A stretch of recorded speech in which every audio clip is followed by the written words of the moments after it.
ಹತ್ತಿಕ್ಕಲಿಕ್ಕೆ ಸರ್ಕಾರ ಮತ್ತು ಪೊಲೀಸ್ ಇಲಾಖೆ ನಡೆಸುವಂತಹ ದೌರ್ಜನ್ಯದ ವಿರುದ್ಧ ಮತ್ತು ಎಲ್ಲ ಪ್ರಗತಿಪರ ಸಂಘಟನೆಗಳು ರೈತರ ಅನ್ನದ ಋಣದ ಮೇಲಿದೆ ಅಂತ ಹೇಳಿ ಇದನ್ನ ಒಂದು ಪ್ರತಿರೋಧಿಸಿ ಇವತ್ತು ದೊಡ್ಡ ಮಟ್ಟದ ಹೋರಾಟವನ್ನು ನಾವು ಹಮ್ಮಿಕೊಂಡಿದ್ದೇವೆ. ಬೇಲೂರಿನಲ್ಲಿ ನಡೀತಿದ್ದಂತಹ ಹೋರಾಟ ಇವತ್ತು ಮತ್ತು ನೆನೆದಲ್ಲ. ಸುಮಾರು 100 ವರ್ಷಗಳಿಂದ ಅಲ್ಲಿ ಜನ ನಮ್ಮ ಭೂಮಿಯನ್ನ ಯಾವುದೇ ಕಾರ್ಪೊರೇಟ್ ಕಂಪನಿಗಳಿಗೆ ನಾವು ಕೊಡೋದಿಲ್ಲ ಅಂತ ಹೇಳಿ ಪಣ ಕೊಟ್ಟು ಸುಮಾರು ವರ್ಷಗಳಿಂದ ಸರ್ಕಾರದ ಮುಂದೆ ತಮ್ಮ ಬೇಡಿಕೆಯನ್ನಿಟ್ಟು ಹೋರಾಟವನ್ನ ಮಾಡ್ತಾ ಬರ್ತಾ ಇದ್ರು.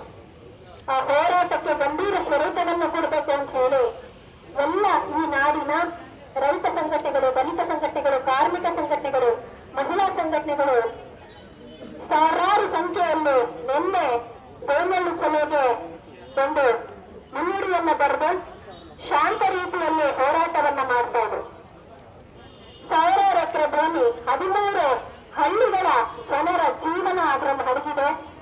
ನೀವು ಅಧಿಕಾರಕ್ಕೆ ಬಂದಿರುವಂತದ್ದು ಜನಸಾಮಾನ್ಯರ ಪರವಾಗಿ, ರೈತರ ಪರವಾಗಿ, ಕಾರ್ಮಿಕರ ಪರವಾಗಿ, ದಲಿತರ ಪರವಾಗಿ, ನೊಂದಂತಹ ಮಹಿಳೆಯರ ಪರವಾಗಿ ಕೆಲಸ ಮಾಡ್ತೀವಿ ಅಂತ ಹೇಳಿ ಕೊಟ್ಟ ಮಾತನ್ನ ನೀವು ತಪ್ಪಬಾರದು, ಉಳಿಸ್ಕೊಳ್ಬೇಕು.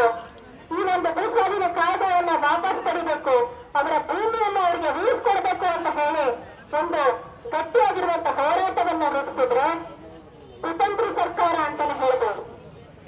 ಸಂಜೆವರೆಗೂ ಸಮಯವನ್ನ ತಗೊಂಡು ಸಂಜೆ ಆದ ನಂತರದಲ್ಲಿ ಹೋರಾಟದಲ್ಲಿ ಕೂತಿದ್ದಂತ ಹೋರಾಟಗಾರರನ್ನ ಅಷ್ಟು ಹೀನಾಯವಾಗಿ ಬಂಧಿಸಲಿಕ್ಕೆ ಮುಂದಾಗ್ತಾರೆ ಅಂತಂದ್ರೆ ಇವತ್ತಿನ ಕಾಂಗ್ರೆಸ್ ಸರ್ಕಾರಕ್ಕೆ ನಾಚಿಕೆ ಆಗ್ಬೇಕು. ನಿಮಗೆ ಮೊನ್ನೆ ರೈತ ಮುಖಂಡರುಗಳನ್ನ, ದಲಿತ ಮುಖಂಡರುಗಳನ್ನ, ಕಾರ್ಮಿಕ ಮುಖಂಡರುಗಳನ್ನ ಹೊಡೆದಾಡುವುದು ಅಷ್ಟೇ ಮಾತ್ರ ಅಲ್ಲ, ಅಲ್ಲಿದ್ದಂತ ಮಹಿಳಾ ಮುಖಂಡರುಗಳನ್ನ, ಮಲ್ಲಿಗೆ ಅವರು ಇರ್ಬೋದು, ದೇವಿಯವರು ಇರ್ಬೋದು, ಮಹದೇವಮ್ಮ ಅವರು ಇರ್ಬೋದು, ವರಲಕ್ಷ್ಮಿ ಅವರು ಇರ್ಬೋದು, ಎಲ್ಲರನ್ನು ಎಷ್ಟು ಕೀಳಾಗಿ ಆ ಹೆಣ್ಣು ಮಕ್ಕಳ ಬಟ್ಟೆಗಳು ಅಸ್ತವ್ಯಸ್ತ ಆಗ್ತಾ ಇದ್ರು ಕೂಡ ಗಮನಕ್ಕೆ ತಗೊಳ್ದಿರ ನೀವು ಹೆಣಗಾಡ್ತೀರಿ ಅಂತಂದ್ರೆ ಅಲ್ಲಿಯ ಪೊಲೀಸ್ ಗೂಂಡಾಗಿರಿ ನಿಮ್ಮ ಅಹಂಕಾರ ದರ್ಪ ಎಷ್ಟು ಎಲ್ಲ ಮೀರಿದೆ ಅಂತ ಹೇಳಿ ಗೊತ್ತಾಗ್ತಾ ಇದೆ. ಸಿದ್ದರಾಮಯ್ಯ ಅವರೇ ಕಣ್ಣು ಮುಚ್ಕೊಂಡು ಕೂತಿದ್ದೀರಾ.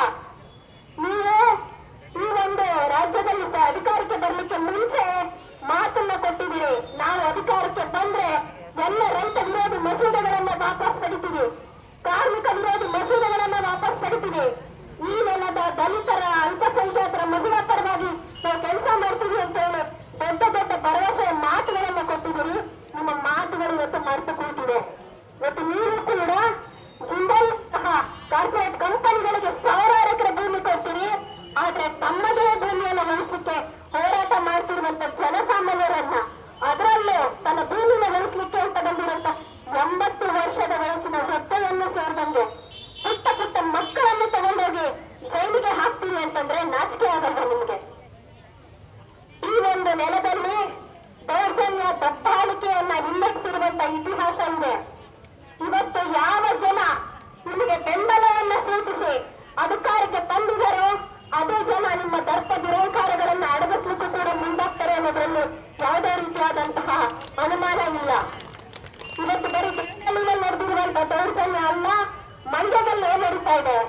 ಮಂಡ್ಯದಲ್ಲಿ ಕೂಡ ಅಮ್ಯೂಸ್ಮೆಂಟ್ ಪಾರ್ಕ್ ಬೇಡ, ಕಾವೇರಿ ಆರತಿ ಬೇಡ ಅಂತ ಹೇಳಿ ಇಲ್ಲಿರುವಂತ ರೈತ ಸಂಘಟನೆಗಳು, ಕಾರ್ಮಿಕ ಸಂಘಟನೆಗಳು, ದಲಿತ ಸಂಘಟನೆಗಳು, ಜನಪರ ಸಂಘಟನೆಗಳು ಹೋರಾಟವನ್ನು ಮಾಡಿದ್ರೆ ಇಲ್ಲಿರುವಂತ ಶಾಸಕರು ಕೂಡ ಬಹಳ ದುರಹಂಕಾರದ ಹೇಳಿಕೆಯನ್ನ ಕೊಡ್ತಾರೆ. ಎಲ್ಲದಕ್ಕೂ ರೈತ ಸಂಘಟನೆಗಳು ಯಾಕೆ ಮುಖ್ಯರಿಸ್ಕೊಂಡು ಬರ್ಬೇಕು, ನಾವು ಮಾಡೇ ಮಾಡ್ತೀವಿ, ಇಲ್ಲಿಂದ ಇವರಿಗೆ ನಷ್ಟ ಅನ್ನುವಂತಹ ಬೇಜವಾಬ್ದಾರಿತನದ ಹೇಳಿಕೆಯನ್ನ ಕೊಡ್ತಾರೆ. ಶಾಸಕರಿಗೆ ಹೇಳಬೇಕಾಗಿದೆ, ರೈತ ಸಂಘಟನೆಯ ಹಿರಿಯರ ಹೋರಾಟಕ್ಕೆ ಇರುವಷ್ಟು ವಿಶ್ವಾಸ ನಿಮಗೆ ವಯಸ್ಸಾಗಿಲ್ಲ. ನೀವು ಇತ್ತೀಚೆಗೆ ಅಧಿಕಾರಕ್ಕೆ ಬಂದಿದ್ದೀರಿ, ರಸ್ತೆ ಉಳಿಬೇಕು ಅದರಲ್ಲಿ ಈ ಮಂಡ್ಯ ನೆಲದ ರೈತರ, ಕಾರ್ಮಿಕರ, ಎಲ್ಲ ಪ್ರಗತಿಪರ ಸಂಘಟನೆಗಳ ಒಂದು ಕಾಳಜಿ ಇದೆ. ಅವರಿಗಿರುವಂತ ಕಾಳಜಿ ನಿಮಗಿಲ್ಲ. ನೀವು ಬರೀ ಪರವಾಗಿ ಇಟ್ಕೊಂಡು ಅಮ್ಯೂಸ್ಮೆಂಟ್ ಪಾರ್ಕ್ ಅನ್ನು ಮಾಡಿ ದಿನಕ್ಕೆ ಸಾವಿರಾರು ಪ್ರವಾಸಿಗರನ್ನ ಸೆಳೆದು ನಿಮ್ಮ ಜೋಬನ್ನು ತುಂಬಿಸ್ಕೊಳ್ಳೋದಕ್ಕೆ ಮಾತ್ರ ನೋಡ್ತಾ ಇದ್ದೀವಿ. ಅದರಿಂದ ಅಣೆಕಟ್ಟದಾಗಬಹುದಾದಂತಹ ಅಪಾಯ. ನೀವು ರೈತ ಸಂಘಟನೆಯವರಿಂದ ಸ್ವಲ್ಪ ಕ್ಲಾಸ್ ತಗೊಳ್ಳಿ. ಅಷ್ಟು ಮಾತ್ರ ಅಲ್ಲ, ಇದೇ ಪಕ್ಕದ ಮದ್ದೂರಿನ ತಾಲೂಕಿನ ಒಂದು ಶಾಸಕರಾಗಿರುವಂತ ಕಬೀರ್ ಉದಯ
ಅವರನ್ನ ಈ ಕೂಡಲೇ ವಜಾಗೊಳಿಸಬೇಕು, ಅಮಾನತು ಮಾಡಬೇಕು, ಭೂಸ್ವಾಧೀನ ಕಾಯ್ದೆಯನ್ನ ವಾಪಸ್ ಪಡೆಯಬೇಕು.